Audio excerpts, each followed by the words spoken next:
নমস্কার বন্ধুরা, আমি মনি রান্নাবাটিতে আবারও আপনাদের সবাইকে স্বাগত জানাই। আজকের রেসিপি কুমড়ো ফুলের চচ্চড়ি। কুমড়ো ফুলের বড়া বা ভাজা বা ভর্তা আপনারা অনেকেই খেয়ে থাকবেন, তবে আমার কথায় একবার এভাবে বাড়িতে কুমড়ো ফুলের চচ্চড়িটা ট্রাই করে দেখবেন। রেসিপিটা অসাধারণ আর খুবই কম সময়ে একদম ঘরোয়া উপকরণ দিয়ে তৈরি করে নেওয়া যায়। চলুন তাহলে আর বেশি দেরি না করে ঝটফট রান্নাটা শুরু করে নিই। এই রান্নায় সবার প্রথমে আমার লাগছে কুমড়ো ফুল। এখানে আমি এক আঁটি মতো কুমড়ো ফুল নিয়ে নিয়েছি। আর নিশ্চয়ই দেখতে পাচ্ছেন ফুলের এইভাবে পাপড়ির অংশটা আমি আলাদা করে নিয়েছি, আর বোটাগুলো আর তলার অংশটাও আমি কিন্তু আলাদা করে নিয়েছি।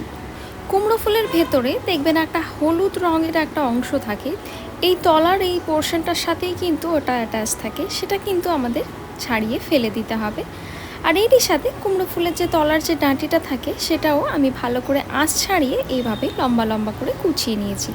এটাও কিন্তু রান্নাতে দিলে খুবই সুন্দর টেস্ট হয়, অবশ্যই এটা ব্যবহার করবেন। অনেক সময় দেখা যায় কুমড়ো ফুল কিন্তু টাটকা রান্না করতে হয়, তা না হলে কিন্তু খারাপ হয়ে যায়। কিন্তু এভাবে ফুলের পাপড়ি ছাড়িয়ে যদি ফ্রিজে স্টোর করে রান্না করা হয় সেক্ষেত্রে কিন্তু খারাপ হবে না। এবার কড়াতে নিয়ে নিলাম প্রায় 2 চা চামচ পরিমাণে সর্ষের তেল, আর তেলটা কিন্তু আমাদের খুব ভালো করে গরম করে নিতে হবে। আর অতি অবশ্যই তেলটা কিন্তু আমাদের কড়ার গায়ে খুব ভালো মতো গ্রিজ করে নিতে হবে। এসব কিছু ছোট্ট ছোট্ট টিপস যদি রান্নায় ফলো করা হয় তাহলে কিন্তু রান্নার স্বাদ দ্বিগুণ বেড়ে যায়। এবার এখানে আমি ফোড়নে দিয়ে নিচ্ছি কালো জিরে। আমার মনে হয় এই রান্নায় 5 ফোড়ন হচ্ছে কালো জিরে ফোড়নটাই খেতে বেশি ভালো লাগে। এবার ফোড়নটা দিয়ে প্রায় 1 থেকে 2 মিনিট লো হিটে একটু নাড়াচাড়া করে নিতে হবে, যাতে ফোড়নের একটা খুবই ভালো গন্ধ তেলের মধ্যে চলে আসে। আর এবার ফোড়ন যখন ভালো মতো ভাজা হয়ে গেছে তখন এর মধ্যে দিয়ে নিচ্ছি একটা ছোট সাইজের পেঁয়াজ, যেটাকে আমি এভাবে মোটা মোটা একটু স্লাইসে কেটে নিয়েছি। খেয়াল রাখতে হবে পেঁয়াজের স্লাইসটা কিন্তু খুব সরু সরু করবেন না। এভাবে হাত দিয়ে ঘষে ঘষে আমি পেঁয়াজের স্লাইসগুলো দিয়ে নিলাম। এতে করে কি হবে, পেঁয়াজের সবকটা পাপড়ি খুব ভালো মতো খুলে যাবে। এরই সাথে দিয়ে নিচ্ছি একটা ছোট সাইজের আলুকে এভাবে ঝুরি ঝুরি করে কাটা, আর তারই সাথে একটা ছোট সাইজের পটলকেও আমি কিন্তু তার খোসাটা চেঁচে নিয়েছি। খোসাটা কিন্তু আমি পুরোপুরিভাবে ছাড়িয়ে ফেলে দিইনি, আর সেটাকেও আমি কিন্তু এভাবে কুচিয়ে নিয়েছি পটলটাকে। আর তারপর আমি ওটাকেও দিয়ে দিলাম। আনাজের পরিমাণটা আপনারা আপনাদের ইচ্ছে মতো কিন্তু কম বেশি অবশ্যই করতে পারেন, তবে এভাবে আলু পটল আর পেঁয়াজ এই রান্নায় ব্যবহার করলে কিন্তু দারুণ সুন্দর একটা টেস্ট আর ফ্লেভার আসে। সব কিছুকে ভালো করে একটু মিশিয়ে নিতে হবে। আর এবার দিয়ে নিচ্ছি এই কুমড়ো ফুলের তলার অংশটা। এটাও যেহেতু একটু সেদ্ধ হতে বেশি সময় লাগে, তাই জন্য এইগুলোকেও আমি আগেই দিয়ে নিচ্ছি। এরই সাথে এই ডাঁটাগুলো দিয়ে নিলাম। অতি অবশ্যই ডাঁটাগুলো কিন্তু আঁচ ছাড়িয়ে এই রান্নায় ব্যবহার করতে হবে। পরিমাণ মতো নুন দিয়ে নিচ্ছি। আর এবার সব কিছুকে খুব ভালো করে মিশিয়ে নিতে হবে। নিশ্চয়ই দেখতে পাচ্ছেন ওভেনের হিটটা আমি কিন্তু লোতে রেখেছি। এই রান্নায় কিন্তু একটা জিনিস অবশ্যই খেয়াল করতে হবে, যাতে এই রান্নায় যেন না গায়ে আনাজের কোনো কালার ধরে, তার মানে পোড়া কোনো বা লাল কোনো কালার যেন রান্নায় না ধরে। সেই জন্য এই রান্নাটা কিন্তু অতি অবশ্যই একদম লো হিটে করতে হবে। আর সব কিছু সবজিও আমাদের কিন্তু খুব ভালো মতো সেদ্ধ করে নিতে হবে। লো হিটেই আবারও চাপা দিয়ে এটাকে রান্না করব প্রায় 5 মিনিটের জন্য। তরকারিটা আমাদের যতক্ষণ সাইডে হচ্ছে ততক্ষণ আমরা এখানে ফুলগুলোর একটু প্রিপারেশন করে নিচ্ছি। এভাবে এক এক করে ফুলের পাপড়িগুলো একটার উপর আরেকটা থাক করে আমাদের কিন্তু রেখে নিতে হবে। নিশ্চয়ই দেখতে পাচ্ছেন আমি ঠিক কীভাবে ফুলের পাপড়িগুলো রেখে নিলাম। এবার এগুলোকে এইভাবে রোল করে নিয়ে আমাদের কিন্তু এইভাবে একটু মোটা মোটা করে কুচিয়ে নিতে হবে। অবশ্যই ফুলের পাপড়িগুলো এইভাবে কিন্তু গুছিয়ে নিয়ে রান্নায় ব্যবহার করবেন, এতে করে দেখতে ও খেতে দুটোই বেশ ভালো লাগবে।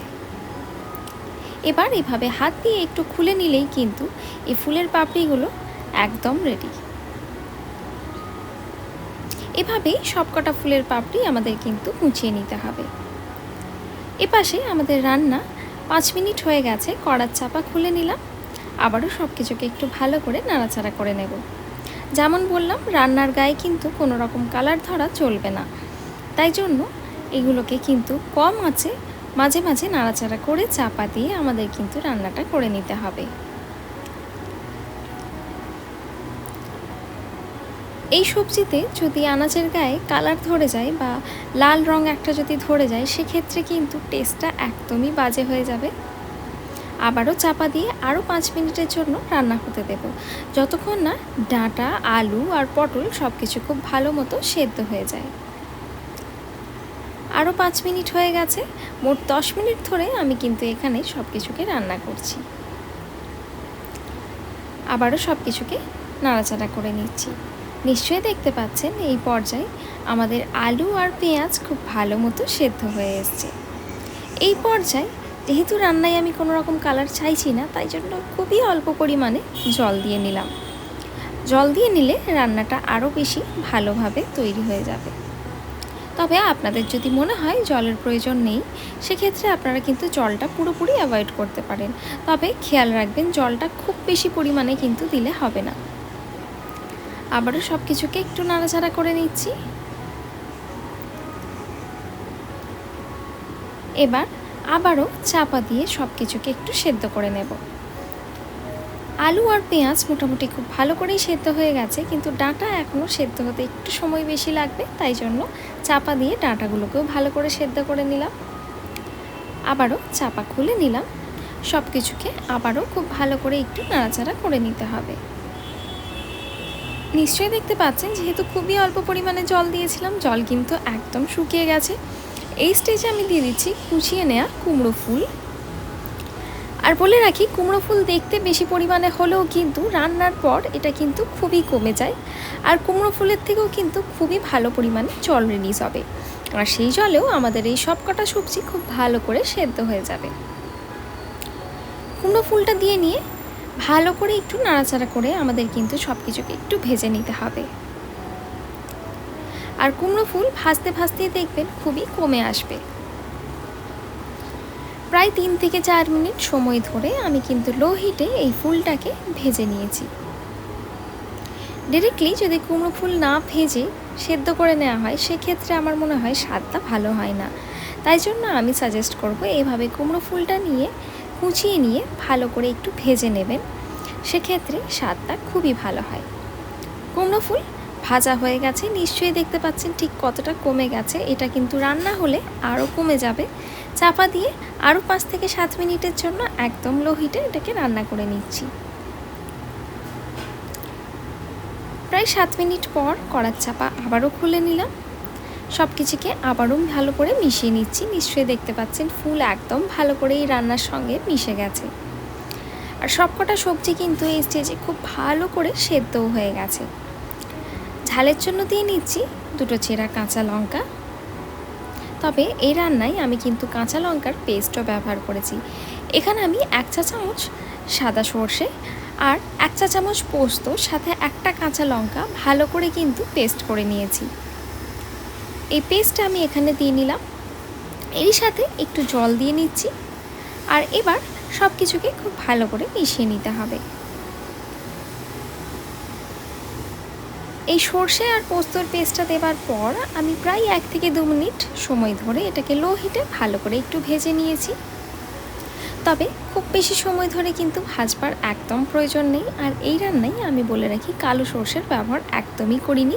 আমি কিন্তু এই পুরো রান্নাটাই করে নিয়েছি সাদা সর্ষে দিয়ে। তবে আপনারা চাইলে সব কিছুকে ভালো করে মিশিয়ে নিয়ে আমাদের ওভেনের হিট অফ করে দিতে হবে।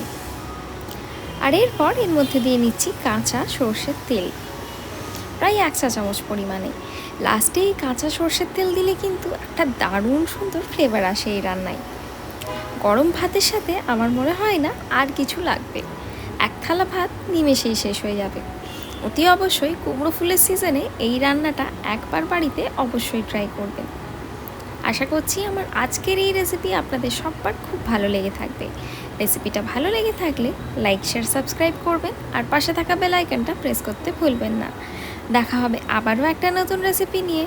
ততক্ষণের জন্য ধন্যবাদ। Happy cooking.